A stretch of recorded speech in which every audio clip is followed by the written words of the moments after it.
Hi everyone, welcome to the Brexit Shambles Musing.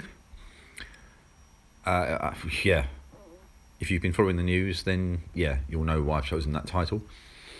So yesterday we had a vote in Parliament regarding Brexit, regarding the deal Theresa May had that she put on the table, and MPs voted by a ratio of more than 2-1 to vote her deal down, to basically condemn it to the trash heap. This would have included quite a few MPs in her own party as well, so it represents a devastating blow to the Prime Minister and her authority and her leadership.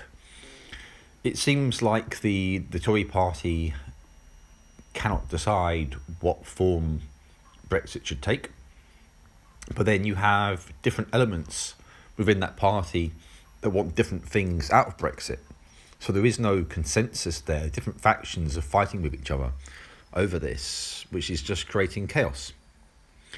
Meanwhile, you have, in the form of Labour and Jeremy Corbyn, you have a party leader who has just called for a vote of no confidence in the government, which could trigger a general election if enough votes pass on the vote of no confidence.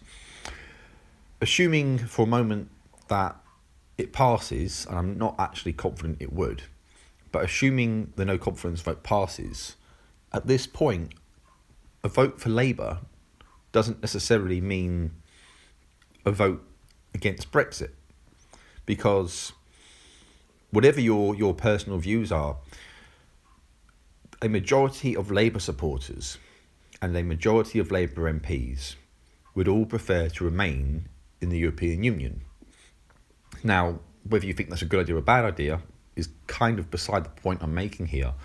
But if you're going to support Labour and back Labour on the basis of what you think that they would do as a party, then you'd think surely their leader would want to do the same thing. Their leader should surely represent the views of the party and its supporters. But Corbyn seems to be sitting on the fence on this one and refuses to rule out proceeding with Brexit anyway. So we have two parties which are kind of at odds with themselves, and meanwhile we lurch uncontrollably closer and closer to a no-deal scenario, which would be, well, what's the best word to use here?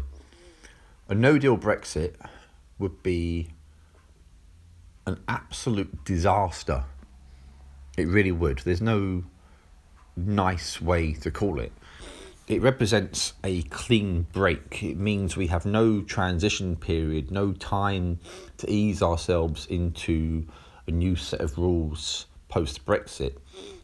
Every arrangement we have with the European Union, unless there is a deal, will be severed on the 29th of March.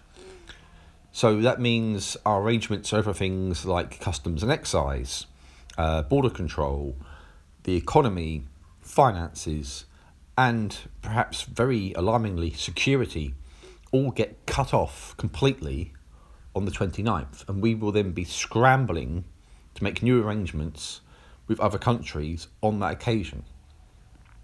We won't have any kind of, gently easing ourselves into this. It will be a clean break, like someone's chopped off our arm. That's what it's going to be like. And we'll be flooding around trying to stem the tide of blood, so to speak, trying to deal with it.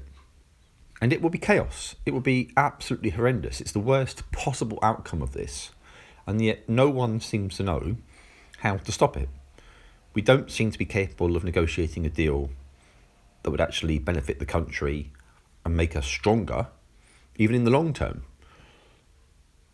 And for some reason, we refuse to consider the idea of a second referendum where we might actually decide to stop Brexit altogether. So we're in a car heading towards the cliff. No one seems to know how to drive. No one seems to want to drive. and no one seems to know how to use the brakes. That's the situation we're in right now. And it worries me because who knows how this is going to affect people. A clean break with no plan, with all these arrangements we've had for many, many years and all these processes suddenly coming to a grinding halt, will affect everybody. It will affect us all. It will affect businesses. It will affect individuals. It will be a huge challenge. And I'm not sure that the government's up for that challenge. I'm not sure the opposition is up for that challenge. We are in a very challenging situation right now. And I just hope that someone, somewhere, somehow is brave enough to say, you know what, let's do a second referendum.